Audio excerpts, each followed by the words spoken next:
Some of the world's best medieval architecture is in Prague. But due to tourist scams, pickpockets and crowds, visiting Prague can be a bit challenging. In my 12 years of tour guiding, I've seen it all, and I'm here to help you avoid problems and ensure you have the best possible holiday in Prague, Czech Republic. We'll cover main attractions, beer culture and must-try food, how to avoid common money scams, when to visit, where to find accommodation, how many nights to book, and the best ways to get around. Oh, and I'll finish this video with my favorite Prague tips and tricks. Prague's amazing heritage includes one of the largest castle complexes in the world, one of the oldest and most elaborate clocks in the world, and one of the most beautiful stone bridges in the world. Thanks to its many medieval towers and churches, Prague was nicknamed the City of 100 Spires. Some of the most beautiful ones are the Church of Our Lady before Tin, beautiful Gothic Old Town Hall Tower, the medieval towers guarding the Charles Bridge, and the stunning Powder Tower. A textbook example of stunning architecture from various periods is also Prague's Old Town Square. Part of the city's rich heritage are also the cathedral that took nearly 600 years to build and contains a silver tomb of a saint and Czech crown jewels secured by 7 locks, one of the most beautiful synagogues in Europe, and the unique works of its Jewish son Franz Kafka. But the foam on the top is Prague's historical brewing tradition and its food. Dating back to the Middle Ages, Czech brewing expertise became world famous with the invention of the most popular light beer style in the world, Pilsner Lager. No wonder that Prague is famous for its vibrant beer culture.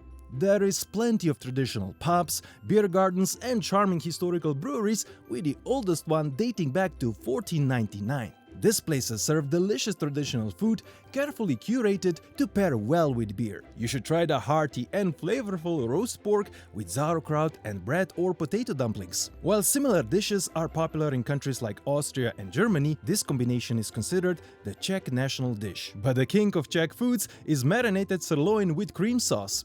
This dish is traditionally served with Czech bread dumplings, ideal for soaking up luscious cream sauce. Sometimes you can expect a side of jam, providing a sweet and tart contrast. Another classic Czech dish is duck with sauerkraut and dumplings. The sauerkraut provides a delicious contrast to the richness of the duck, and the dish also comes with Czech bread potato dumplings, perfect for soaking up the flavorful juices. I know it all sounds delicious, but before you start packing, let me warn you about money scams in Prague and how to avoid them. Many tourist scams revolve around the local currency, the Czech crown. Wait a minute, what euro crowns?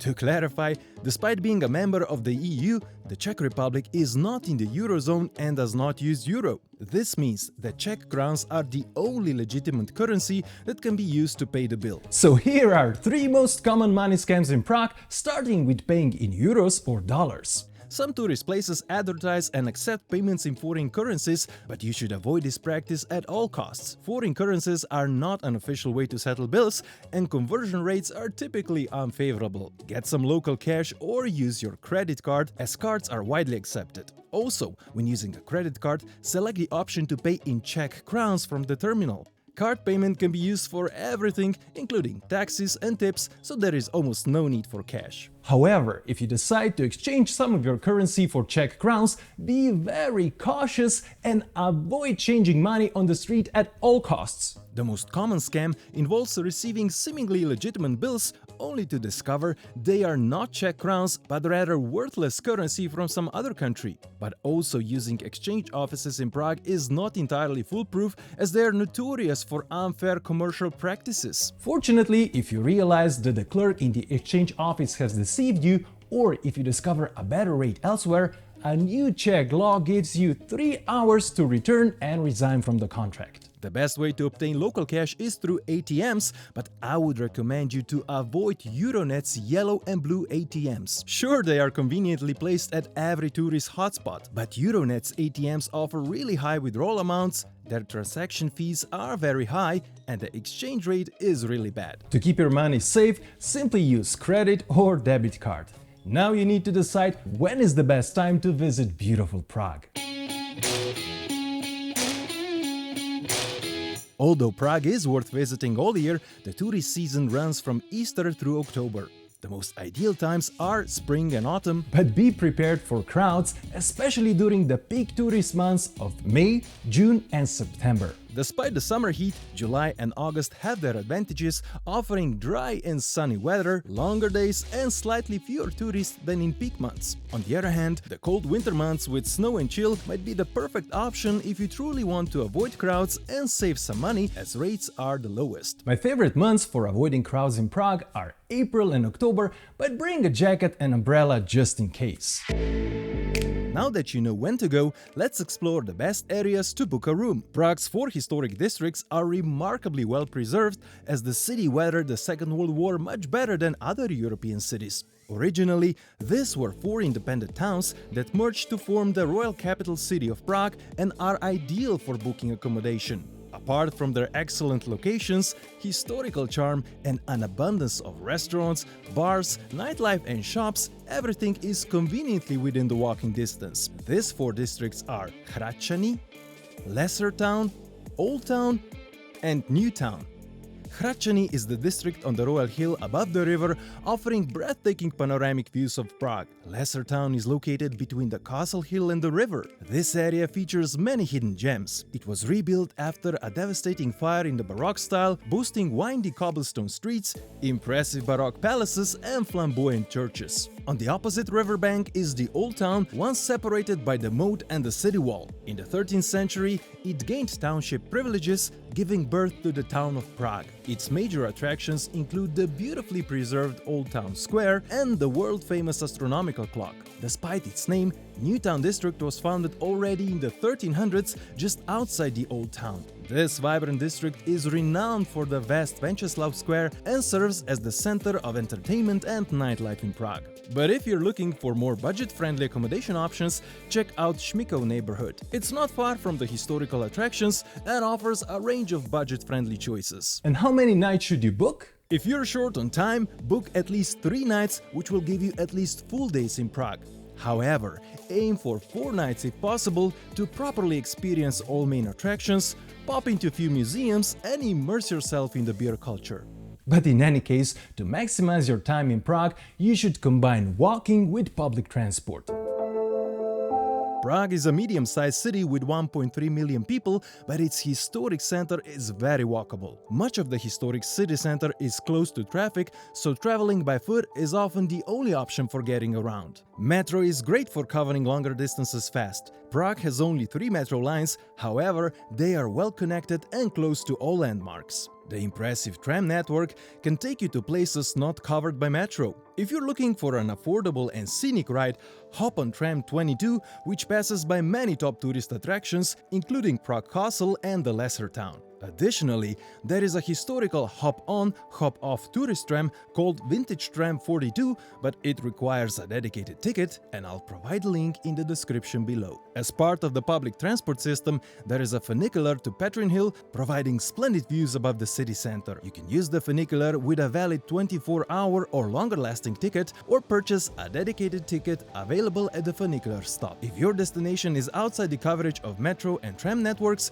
buses are available. For instance, Prague Airport is connected to the city center by regular bus lines and a dedicated Airport Express bus that runs directly to the Prague main railway station. All modes of public transport require a valid ticket that can be used for transferring between services. The most convenient way to obtain a ticket is through the official mobile app, which I'll link in the description below. Alternatively, you can use ticket machines available in all metro and major tram stations. They can also be purchased on board tram or bus using contactless ticket machines located at the middle door of the vehicle. If you prefer the traditional ticket buying experience, look for the information centers and ticket offices at major metro stations or stop at the newspaper kiosks. I recommend either a 24 or a 3-day pass for their value and convenience. Regarding paper tickets, it's crucial to validate them before the first use using the yellow stamping boxes found on the top of escalators in metro stations, as well as on the tram cars and buses. All you need now are my favorite tips and tricks, and you'll be ready to go. The most important tip is to watch out for common tourist scams, as there are many.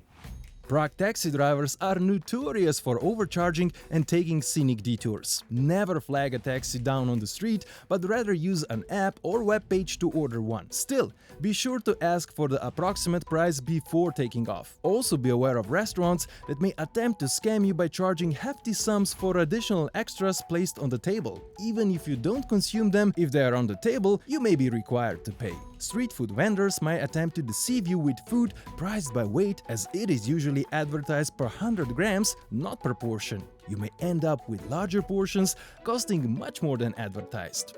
Another common scam in Prague involves fake beggars asking for money at popular tourist hotspots. Also be vigilant about pickpockets, as Prague is considered one of the worst European cities for pickpocketing. Another safety tip is to be aware of trams in Prague, as they always have the right of way over pedestrians at pedestrian crossings. Also be aware when buying souvenirs, as some of them have nothing to do with Prague or the Czech Republic. One such example are Russian dolls found on every tourist hotspot, even though they have nothing to do with Prague, as they are Russian. It's good to know that one of the most popular tourist snacks in Prague, the chimney cake, is not originally Czech. This delicious, spiral-shaped dough rolls covered with sugar and nuts originate from Romania. But not everything is a scam in Prague, as most places try to do a good job by providing good service. In those cases, people usually leave a tip of 10%. But there are also ways to save money in Prague. Early Bird Special offers a 50% discount on admission for the first hour after opening and is available at many tourist places. Another way to save money and time is to get the Prague Visitor Pass. It includes unlimited travel on public transport, including the journey from the airport and back, and offers free admission or discounts at most attractions. The link to Prague Visitor Pass is in the description below, where you can also find my favorite Prague tours and tickets. Now, before you head to Prague, be sure to learn more about the best things to do in this video.